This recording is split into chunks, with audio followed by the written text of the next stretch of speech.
পরিবার পরিজনের সাথে ঈদ করতে রাজধানী ছাড়ছে নগরবাসী। বৃষ্টির মধ্যে বাস, ট্রেন, লঞ্চে করে যে যেভাবে পারছে বাড়ি ফিরছে। বাসে অতিরিক্ত ভাড়া নেওয়ার অভিযোগ আছে। যাত্রী বোঝাই হওয়ার পরও লঞ্চগুলো দেরিতে ছাড়ার অভিযোগ সদরঘাটে। শিডিউল বিপর্যয় না থাকলেও দেরিতে ছাড়ছে কিছু ট্রেন। ঝুঁকি নিয়ে ট্রেনের ছাদে উঠছেন যাত্রীরা। সড়কমন্ত্রীর দাবি, এবারের ঈদযাত্রা নির্বিঘ্ন। নৌপথে বাড়ি যেতে সদরঘাট লঞ্চ টার্মিনালে যাত্রীদের উপচে পড়া ভিড় সকাল থেকেই। বৈরী আবহাওয়ায় লঞ্চ চলাচল বন্ধ থাকে কিছুক্ষণ। বরিশাল চাঁদপুর রুটে চাপ কম থাকলেও ভোলা রুটের লঞ্চগুলোতে ছিল তুলনামূলক বেশি ভিড়।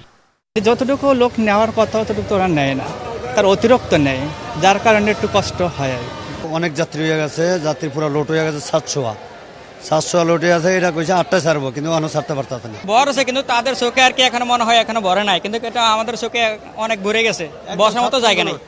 কমলাপুর রেল স্টেশনে শিডিউল বিপর্যয় না থাকলেও কয়েকটি ট্রেন ছেড়ে যায় দেরিতে। বিভিন্ন রুটে দিনভর ঢাকা ছেড়ে যাচ্ছে 68টি ট্রেন। বগির ভেতর ঠাসাঠাসি করে গেছেন যাত্রীরা। নির্দেশনা অমান্য করে বরাবরের মতোই ট্রেনের ছাদে ভ্রমণ। সেই যাত্রা আটকানো যাচ্ছে না কিছুতেই। আশা করি টাইমলি আসবে, কিন্তু তারপরে তো দেশের যে অবস্থা বলা যায় না। রাস্তায় যানজট থাকে, যানজটে আমাদের যাওয়া কষ্টকর। ট্রেনে গেলে মনে করেন ট্রেনে উঠলে সময় মতো যেভাবে হোক যাইতে পারবো আমরা, সেজন্য ট্রেনে যাচ্ছি। ট্রেনের ধারণ ক্ষমতা তার থেকে বেশি সংখ্যক লোক হলো যায় বাসায় ঈদে, যার কারণে ট্রেনে ছাদে উঠতে না দিলে তাহলে ট্রেনের আরও সংখ্যা বাড়াতে হবে। রেলের মহাপরিচালক জানান, ট্রেন সংখ্যা বাড়াতে না পারলে ছাদে যাত্রী পরিবহন ঠেকানো পুরোপুরি সম্ভব নয়। যেহেতু আমাদের কোচ ইঞ্জিনের স্বল্পতা আছে, সেজন্য আমরা এখন বাড়ি নেই। তো এগুলো কোচ প্রাপ্তির সাপেক্ষে আমাদের এখানে ট্রেন সংখ্যা বাড়াইতে হবে, এটা আসলে সমাধান। কারণ আমরা যত চেষ্টা করি, মানুষ কিন্তু সেটা জীবনের ঝুঁকি নিয়ে তাকে সে যাবেই।